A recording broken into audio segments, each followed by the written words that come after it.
7. It took Solomon 13 years, however, to complete the construction of his palace. He built the palace of the forest of Lebanon 100 cubits long, 50 wide, and 30 high, with 4 rows of cedar columns supporting trimmed cedar beams. It was roofed with cedar above the beams that rested on the columns. 45 beams, 15 to the wall. Its windows were placed high in sets of 3, facing each other. All the doorways had rectangular frames. They were in the front part in sets of 3, facing each other. He made a colonnade 50 cubits long and 30 wide. In front of it was a portico, and in front of that were pillars and an overhanging roof. He built the throne hall, the hall of justice, where he was to judge, and he covered it with cedar from floor to ceiling. And the place in which he was to live, set farther back, was similar in design. Solomon also made a palace like this hall for Pharaoh's daughter, whom he had married.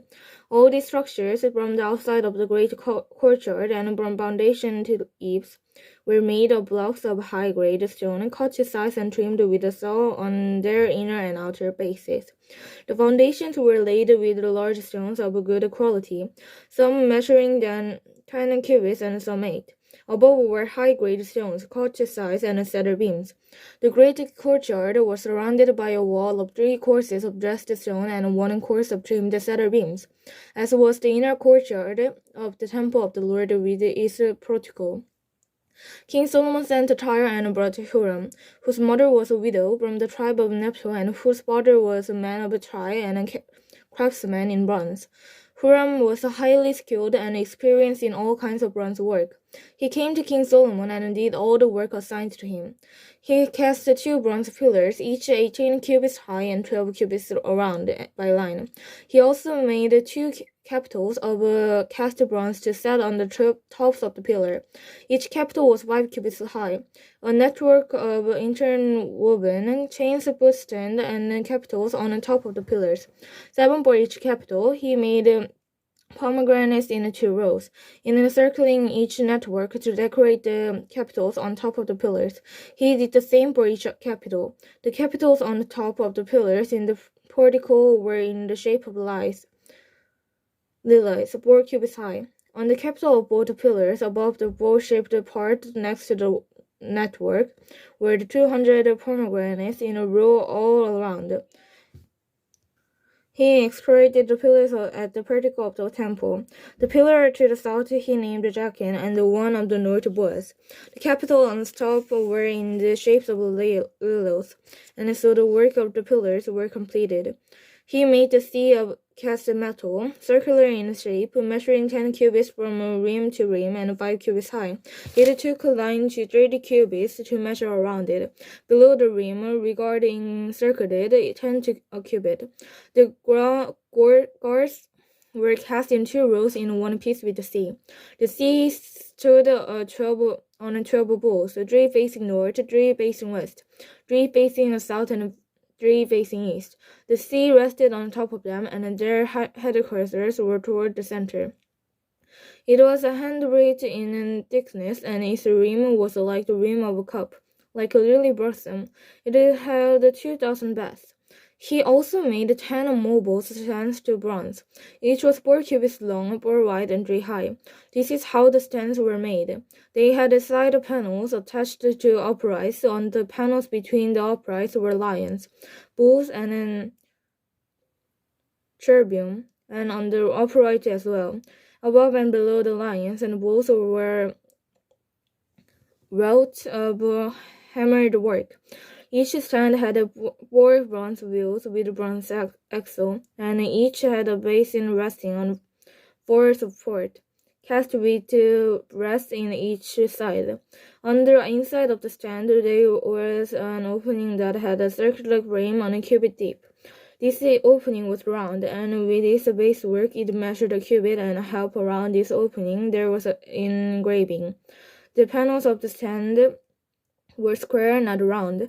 The 4 wheels were under the panel, attached to the stand. The diameter of each wheel was a cubit and a half. The wheels were made like chariot wheels. The axles, rims, spokes, and hubs were all of the cast metal. Each stand had bronze handles one on each corner, projecting from the stand.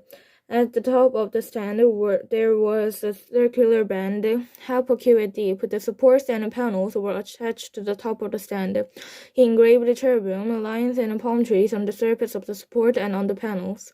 In every available space, with a road all around. This is the way he made the 10 stands. They were all cast in the same mold and were identified in size and shape.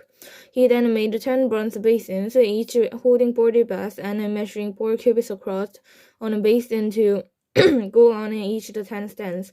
He placed 5 of the stand on the south side of the temple and 5 on the north.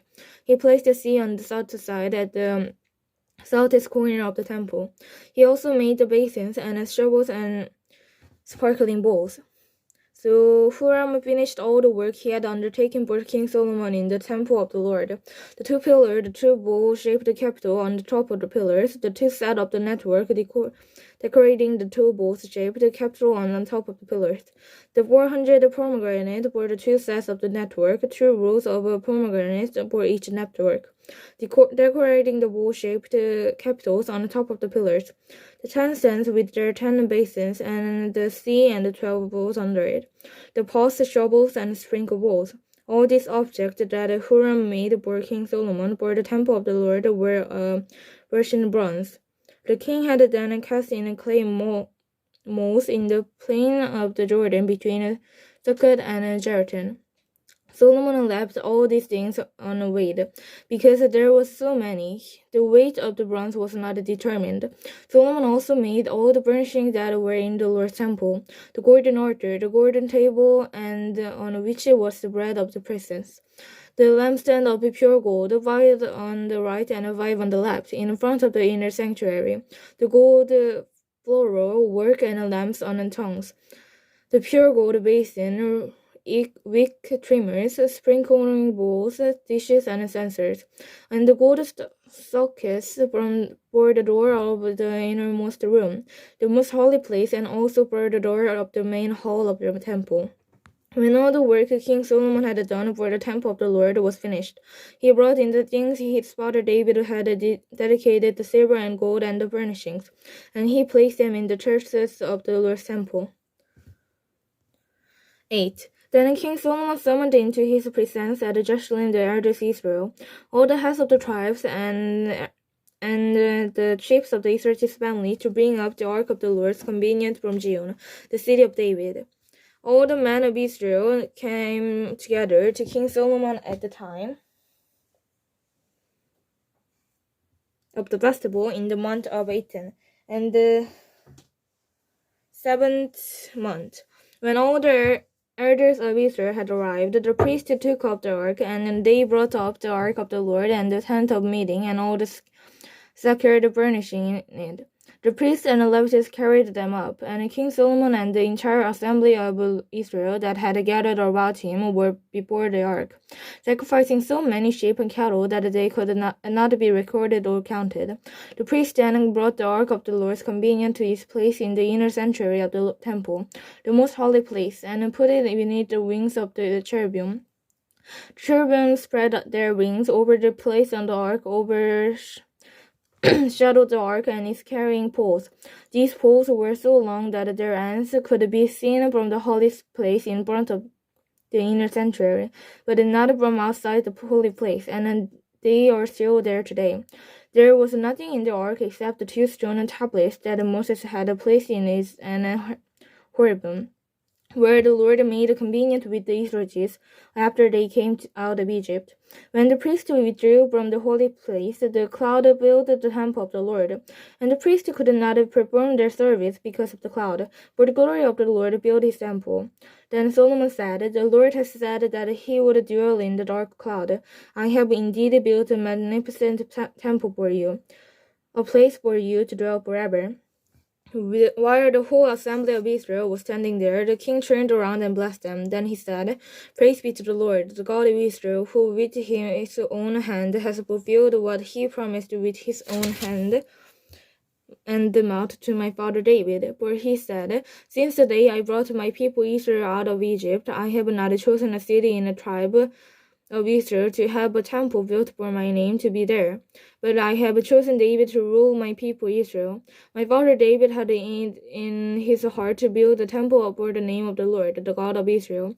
But the Lord said to my father David, Because it was in your heart to build a temple for my name, you did well to have it in your heart.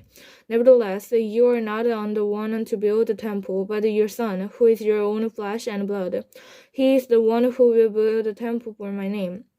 The Lord has kept the promise he made. I have succeeded David my father, and now I sit on the throne of my Israel, just as the Lord promised. And I have built a temple for the name of the Lord, the God of Israel. I have provided a place there for the ark, in which is the covenant of the Lord that he made with our fathers when he brought them out of Egypt. Then Solomon stood before the altar of the Lord in front of the whole assembly of Israel, spread out his hands toward heaven, and said, O Lord, God of Israel, there is no God like you in heaven above or on earth below. You who keep your covenant of love with your servant, who continue wholeheartedly in your way. You have kept your promise to your servant David my father. With your mouth and your promise and with your hand you will fulfill it, as it is today. Now, Lord God of Israel, keep your servant David, my father, the promise you made to him when you said, You shall never fail to have a man to sit before me on the throne of Israel. If only your sons are careful in all they do to walk before me as you have done. And now, O God of Israel, let your word that you promised your servant David, my father, come true. But will God really dwell on earth? The heavens, even the highest heaven, cannot contain you. How much less this temple I have built? Yet give attention to your servant's prayer and his plethora mercy, O Lord my God. Hear the cry and the prayer that your servant is praying in your presence this day. May your eyes be open toward this temple night and day. This place of which you said, My name shall be there, so that you will hear the prayer your servant prays toward this place. Hear the supplication of your servant and of your people Israel when they pray toward this place. Hear from heaven, you dwelling place, and when you hear, forgive. When a man wrongs his neighbor and is required to take a note unto his come and swear the oath before your altar in this temple, then hear from heaven and act. Judge between your servant, commanding the guilty and bringing down on his own head what he has done. Declare the innocent not guilty, and so establish an innocence. When your people Israel have been defeated by an enemy because they have sinned against you, and when you turn back to you and confess your name, praying and making supplication to you in this temple, then hear from heaven and forgive the sin of your people Israel, and bringing them back to the land you have to their fathers. When the heavens are shut up and there is no rain because you people have sinned against you, and when they pray toward this place and confess your name and turn from their sin because you have afflicted them, then hear from heaven and forgive the sin of your servant, your people Israel. Teach them the right way to live, and send rain on the land you gave your people for an inheritance. When a famine or plague comes to the land, or blight or mildew, locusts and grasshoppers, or when an enemy besides them in any of their cities, whatever disaster or disease may come, and when a prayer of plea is made by any of your people Israel, each one aware of the application of his own heart, and spreading out his hand towards his temple, then hear from heaven, your dwelling place, forgive and act, deal with each man according to all he does, since you know his heart, for you alone know the heart of all men, so that they will fear you all the time they live in the land you gave our fathers. As for the foreigners who does not belong to your people Israel, but has come from a distant land because of your name, for man will hear of a great name and your mighty hand and your outstretched arm. When he comes and prays toward this temple, then hear from heaven your dwelling place, and do whatever the foreigners ask for you. so that all the people of the earth may know your name and fear you, as do your own people Israel, and may know that this house I have built bears your name. When your people go to war against their enemies, wherever you send them, and when they pray to the Lord toward the city you have chosen and the temple I have built for your name, then hear from heaven their prayer and their plea, and applaud their cause. When they sin against you, for there is no one who does not sin, and you became angry with them and gave them over to the enemies, who takes them captive to his own land, far away or near. And if they have a change of heart in the land where they are held captive, and repent and pledge with you in the land of their conquerors, and say, we have sinned, we have done wrong, we have acted wickedly, and if they turn back to you with all their heart and soul in the land of their enemies, who took their captive, and pray to you toward the land you gave their fathers, toward the city you have chosen, and the temple I have built for your name, then from the heaven, your dwelling place, hear their prayers and their plea, and applaud their causes, and forgive your people who have sinned against you, forgive all the offenses that have committed against you, and cause their conquerors to show them mercy, for they are your people and your inheritance, whom you brought out of Egypt, out of the iron smelting furnace. May your eyes be open to your servants' plea and the plea of your people Israel, and may you listen to them whenever they cry out to you, for you singled them out from all the nations of the world to be your own inheritance, just as you declared through your servant Moses, when you, O servant Lord, brought our fathers out of Egypt. When Solomon had finished all his prayers and supplications to the Lord, he rose from before the altar of the Lord, where he had been kneeling with his head spread out toward heaven. He stood and blessed the whole assembly of Israel in a loud voice, saying, Praise be to the Lord, who has given rest to his people Israel, just as he promised. Not one word was failed of his servant Moses. May the Lord our God be with us, as he was with our fathers. May he never leave us nor forsake us. May he turn out the hearts of him to walk in all his ways, and to keep the commands, decrees, and regulation he gave our fathers. And may this word of mine, which I have prayed before the Lord, by near to the Lord our God, day and night, that he may upload the causes of his servant and the causes of his people Israel according to each day's need, so that all the peoples of the earth may know that the Lord is God, and there is no other. But your heart must be fully committed to the Lord our God, to live by his decrees and obey his commands, as at this time. Then the king and all Israel with him offered a sacrifice before the Lord. Solomon offered a sacrifice of fellowship offerings to the Lord, 22,000 cattle and 120,000 sheep and goats. So the king and all the Israelites dedicated the temple of the Lord.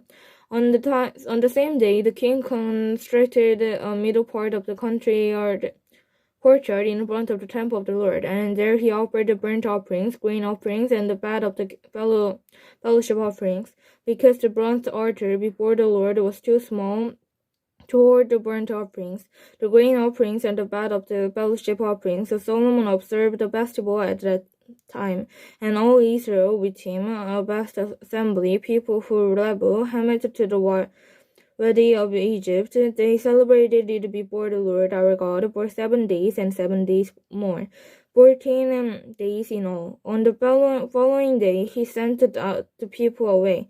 They blessed the king and then went home, joyfully and glad in heart for all the good things the Lord has done for his servant David and his people Israel. 9. When Solomon had finished building the temple of the Lord and the royal palace, and had achieved all he had desired to do, the Lord appeared to him a second time, as he had appeared to him at Gibeon. And the Lord said to him, I have heard the prayer and the plea you have made before me. I have constructed this temple which you have built, by putting my name there forever. My eyes and my heart will always be there.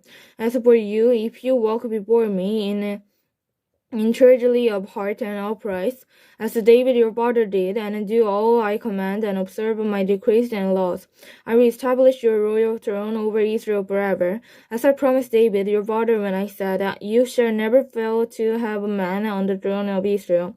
But if you or your son turn away from me, and do not observe the commands and decrees I have given you, and go off to serve another god, and worship them, then I will cut off Israel from the land I have given them, and will reject this temple I have consecrated for my name. Israel will then become a byword and an object of ridicule among all people. And through this temple is now imposing, all who pass by will be applied and will scoff and say, Why has the Lord done such a thing to this land and the temple? People will answer, Because they have forsaken the Lord God, who brought their fathers out of Egypt, and have embarrassed other gods, worshipped and serving them. That is why the Lord brought all the disaster on them. At the end of 20 years, during which Solomon built these two buildings, the temple of the Lord and the royal palace, King Solomon gave 20 towns in Gila and Hiram king of Tyre, because Hiram had supplied him with all the cedar and pine and gold he wanted. But when Hiram went to Tyre to see the towns of Solomon had given him, he was not pleased with them. What kind of towns are these you have given me, my brother? He asked. And he called them the land of Calville, and a name they have to this day. Now Hiram had sent the king 120 talents of gold. Here is the account of the boasted labor King Solomon constructed to build the Lord's temple. His own palace, the sporting terrace, and a wall of Jerusalem, and Hazor, Megiddo, and Gezer. Pharaoh, king of Egypt, had taken and captured Gezer. He had set it on fire. He killed its Canaanites, the inhabitants, and they gave it as a wedding gift to his daughter, Solomon's wife. And Solomon rebuilt Gezer. He built up a lower Beth Horon, Baalat, and Tamar in the desert within his land, as well as all his store cities and the towns of his carriers, and bore his horses whatever he desired to build in Jerusalem, the Lebanon, and throughout all the territory he ruled. All the people left from Amorites, Hittites, Pertites, Hivites, and Jebusites. These people were not Israelites, that is, their descendants remaining in the land, whom the Israelites could not exterminate. They Solomon constructed for his slave labor forces, as it is to this day. But Solomon did not make slaves of any of the Israelites. They were his fighting men, his government officers, his captains, and the commanders of the carriers and the chariots. They were also the chief officers in charge of the Solomon's project, 550 officers supervising and the men who did the work. After Pharaoh's daughter had come up from the city of David to the palace Solomon had built for her, he constructed the sporting towers. 3 times a year, Solomon sacrificed burnt offerings and fellowship offerings on the altar he had built for the Lord, burning incense before the Lord along with them, and so fulfilled the temple obligations. King Solomon also built ships at Ethan-Geber, which is near Elat in Edom, on the shore of the Red Sea. And Hiram sent his men, sailors who knew the seas, to serve in the fleet with Solomon's men. They sailed to Ophir and brought back 420 talents of gold, which they delivered to King Solomon.